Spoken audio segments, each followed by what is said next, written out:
സാധുശീലൻ പരമേശ്വരൻ പിള്ള എന്നായിരുന്നു അച്ഛൻ്റെ പേര്. അപ്പോൾ അദ്ദേഹം സന്യാസിയായി കഴിഞ്ഞപ്പോഴാണ് സ്വാമി പരമേശ്വരാനന്ദ സരസ്വതി എന്ന പേര് മാറി. അപ്പോൾ അന്ന് തന്നെ അദ്ദേഹം ചില സന്നദ്ധ സംഘടനകളുടെ പ്രവർത്തനമൊക്കെ ആയിരുന്നു. കൽക്കട്ടയിലും ഡൽഹിയിലുമൊക്കെ കുറേ കാലം കഴിഞ്ഞ ശേഷം ഒരു ആര്യധർമ്മ സേവാ സംഘത്തിൻ്റെ പ്രവർത്തകനായിട്ടാണ് കേരളത്തിലേക്ക് തിരിച്ചു വരുന്നത്. അങ്ങനെ ഇവിടെ കോളിയൂർ എന്ന സ്ഥലത്തായിരുന്നു അച്ഛൻ്റെ ഒരു ആസ്ഥാനം. ആ ഗ്രാമത്തിൻ്റെ മുഴുവൻ കാര്യങ്ങൾ തിരുവല്ലം കോളിയൂർ. അപ്പോൾ അവിടെ അച്ഛൻ്റെ വിവിധ പ്രവർത്തനങ്ങളുടെ ഒരു ശേഷിപ്പുകളെന്ന് പറഞ്ഞ് പിന്നെ ഞാൻ കണ്ടിട്ടുള്ളത്, അച്ഛൻ അവിടെ കയ്യെഴുത്ത് മാസി നടത്തിയിരുന്നു, ജീവിതം എന്ന പേരിൽ. അപ്പോൾ അതിലും ചില രസങ്ങളുണ്ട്. അതിൽ ജി കുട്ടപ്പൻ എന്നൊരാളുടെ ഗദ്യ കവിതകൾ കാണാം. ഇതെടുത്ത് എന്നെ കാണിച്ചിട്ട് അച്ഛൻ പറഞ്ഞു, ഇതാരാണെന്ന് നിനക്കറിയാമോ എന്ന് വെച്ചാൽ ഞാൻ കുറച്ചുകൂടെ പ്രായമായ ശേഷമാണ്. അപ്പോൾ ആരാണെന്ന് ചോദിച്ചപ്പോൾ ഇതാണ് ജി വിവേകാനന്ദൻ എന്ന് പറഞ്ഞു. അപ്പോൾ കാരണം അവിടെ അച്ഛൻ താമസിച്ചിരുന്നതിൻ്റെ അയൽവക്കത്തായിരുന്നു ഈ ജി വിവേകാനന്ദൻ്റെയൊക്കെ കുടുംബം താമസിച്ചിരുന്നത്. അപ്പോൾ അദ്ദേഹം ഒരു ചെറുപ്പക്കാരൻ എന്ന നിലയ്ക്ക് ഈ എഴുതാൻ ആഗ്രഹിച്ച് അവിടെ വരികയും ഈ കയ്യെഴുത്ത് മാസികയിൽ ഒരു രചന വരണം എന്നാഗ്രഹിച്ച് കൊടുക്കുകയൊക്കെ ചെയ്തു. അങ്ങനെ ഒന്ന് രണ്ട് ഗദ്യ കവിത കഴിഞ്ഞപ്പോൾ ഈ കുട്ടപ്പൻ അച്ഛനോട് പറഞ്ഞു, എൻ്റെ പേരൊന്ന് പരിഷ്കരിക്കണം, എൻ്റെ പേര് ശരിയല്ല, വേറൊരു പേര് വേണമെന്ന് പറഞ്ഞു. അന്ന് കുട്ടിത്തം കഴിഞ്ഞിട്ടേ ഉള്ളൂ അദ്ദേഹത്തിന്. അപ്പോൾ അച്ഛൻ്റെ ഏറ്റവും ഇഷ്ടപ്പെട്ട മഹാപുരുഷൻ എന്ന് പറയുന്നത് സ്വാമി വിവേകാനന്ദനാണ്. അതുകൊണ്ട് അച്ഛൻ വിവേകാനന്ദൻ എന്ന പേര് സജസ്റ്റ് ചെയ്തു. അത് അദ്ദേഹത്തിനും വളരെ സന്തോഷമായി. അങ്ങനെയാണ് ജി വിവേകാനന്ദൻ എന്ന പേര് ജനിക്കുന്നത്.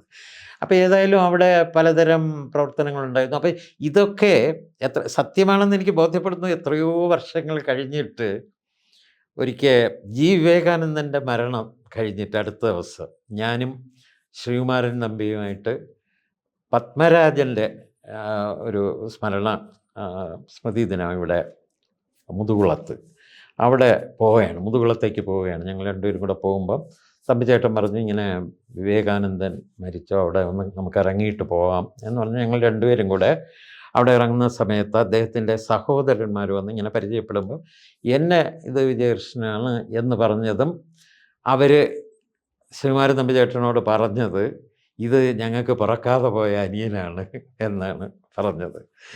അപ്പം ആ തരത്തിൽ ഉള്ള ഒരടുപ്പം അക്കാലത്ത് കുടുംബപരമായിട്ടുണ്ടായിരുന്നു. ഞാൻ ജനിച്ചത് അവിടെയല്ല, ജനിച്ചത് ഈ മലയൻകീഴിനപ്പുറത്തുള്ള പൊട്ടൻകാവ് എന്ന ഗ്രാമത്തിലാണ്. പക്ഷേ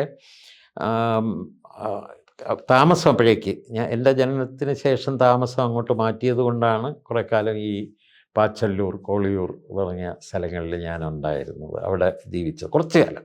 അത് കഴിഞ്ഞപ്പോൾ തിരികെ പോന്നു.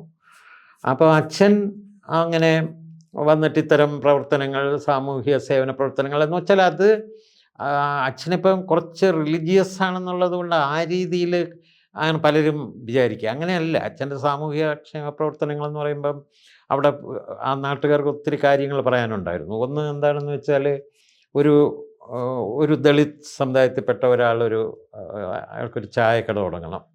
അപ്പോൾ അയാൾക്ക് അതിനുള്ള ഒരു സഹകരണമൊന്നും കിട്ടാവുന്നപ്പോൾ അച്ഛനോട് വന്ന് പറയുന്നു. അച്ഛൻ അതിനുള്ള എല്ലാ ഏർപ്പാടുകളും ചെയ്തു കൊടുക്കുന്നു. അത് തുടങ്ങുന്ന ദിവസം അവിടെ ചെന്നു. അത് കഴിഞ്ഞ് അച്ഛൻ പുറത്തേക്ക് പോയിട്ട് കുറേ കഴിഞ്ഞ് തിരികെ വരുമ്പോഴേക്ക് ഇദ്ദേഹം ഒരു സങ്കടം പറഞ്ഞു, ആരും ചായ കുടിക്കാൻ വരുന്നില്ല. ഈ ദളിത് അന്നത്തെ വ്യത്യാസങ്ങൾ അറിയാമല്ലോ. അപ്പോൾ അച്ഛൻ അവിടെ കയറിയിരുന്നു. ആ ദിവസം മുഴുവൻ അച്ഛൻ അവിടെ തന്നെ ഇരുന്നു. അച്ഛൻ ഇരിക്കുന്നത് കണ്ടിട്ട് ആളുകൾ വരുമ്പോൾ അവർക്ക് ചായ ഓഫർ ചെയ്യും. അങ്ങനെ സാധാരണ അങ്ങനെ പുറത്ത് പോയി ചായ ഒന്നും കുടിക്കാത്ത അച്ഛൻ തന്നെ അവിടെ ഇരുന്ന് അന്ന് ഇഷ്ടം പോലെ ചായ കുടിച്ച് ആ ചായക്കട പിന്നെ ഒരു സക്സസ്സായി മാറി എന്നാണ് പറയുന്നത്. അപ്പോൾ അത്തരം പ്രവർത്തനങ്ങൾ, അതായത് ഗാന്ധിജിയുടെ വഴികളായിരുന്നു പിന്തുടർന്നിരുന്നത്. അപ്പോൾ അതുകൊണ്ട് അന്നത്തെ ഹരിജനോദ്ധാരണം എന്ന് പറയുന്നതും അച്ഛൻ്റെ പ്രവൃത്തിപഥത്തിലൊന്നായിരുന്നു. ചർക്ക, നൂൽപ്പ് എല്ലാം ഉണ്ടായിരുന്നു അവിടെ. ഒപ്പം ഈ മതപരമായ പഠനങ്ങളും ഉണ്ടായിരുന്നു, ഭഗവത്ഗീത പഠിപ്പിക്കൽ ഒക്കെ ഉണ്ടായിരുന്നു. അവിടെ നിന്ന് അച്ഛൻ പിന്നീട് പോകുന്നത് കണ്ണൂർ ഭാഗത്താണ്. അവിടെ വേറൊരു സന്നദ്ധ സംഘടനയുടെ പ്രവർത്തകനായിട്ട് വിളിച്ചിട്ട് അങ്ങോട്ട് പോവുകയായിരുന്നു. അവിടെ പ്രവർത്തിച്ചുകൊണ്ടിരിക്കുന്ന സമയത്താണ് ഈ RSSൻ്റെ നേതൃത്വത്തിൽ കേസരി എന്ന ഒരു ചെറിയ പ്രസിദ്ധീകരണം തുടങ്ങുന്നതും അവർക്കൊരു എഡിറ്റർ വേണം എന്ന് ചിന്തിക്കുമ്പോഴേക്ക് ഇതിൽ ചില ലേഖനങ്ങൾ എഴുതിയിരുന്ന അച്ഛനെ കണ്ടിട്ട് അതിൻ്റെ ആളുകൾ അതിൻ്റെ പത്രാധിപത്യം വഹിക്കാമോ എന്ന് ചോദിച്ച് വിളിക്കുന്നു. അപ്പോൾ അച്ഛനത് വളരെ താല്പര്യമുള്ള ഒരു മണ്ഡലമായിരുന്നത് കൊണ്ട് അച്ഛനത് ഏറ്റെടുക്കുകയും കുറേ കാലം അതിൻ്റെ എഡിറ്ററായിട്ട്, അപ്പോൾ ആദ്യകാല പത്രാധിപരാണ് അവിടെ. അങ്ങനെയാണ് എന്നെ ഈ അവധിക്കാലത്ത് അതിൻ്റെ ഓഫീസിലേക്ക് കൊണ്ടുപോകുന്നതും ഒക്കെ. അപ്പോൾ അച്ഛനെ സംബന്ധിച്ചിടത്തോളം രാഷ്ട്രീയത്തിനൊക്കെ അതീതമായിട്ട് ഈ മതപരമായ കാര്യങ്ങളിലായിരുന്നു കൂടുതൽ ശ്രദ്ധ. എല്ലാ കാലത്തും അങ്ങനെയായിരുന്നു. അതുകൊണ്ടാണല്ലോ പിന്നീട് സന്യാസിയാവുന്നതും ഒക്കെ. പക്ഷേ തീർച്ചയായിട്ടും അത് RSSനെ സംബന്ധിച്ചിടത്തോളം അക്കാലത്ത് കേരളത്തിൽ മറ്റൊരു പ്രചരണ പരിപാടിയും അവർക്കില്ല. ഇത് മാത്രമായിരുന്നു. ഏതാനും കോപ്പികൾ മാത്രം പോകുന്ന ഇതിലായിരുന്നു അവരുടെ വാർത്തകളൊക്കെ വന്നത്. ആ വാർത്തകൾ കഴിഞ്ഞാൽ മറ്റുള്ള സ്പേസിൽ ഈ മതപരമായ ലേഖനങ്ങളും പഠനങ്ങളും അതൊക്കെ ചേർക്കാൻ ആണ് ശ്രദ്ധിച്ചിരുന്നത്.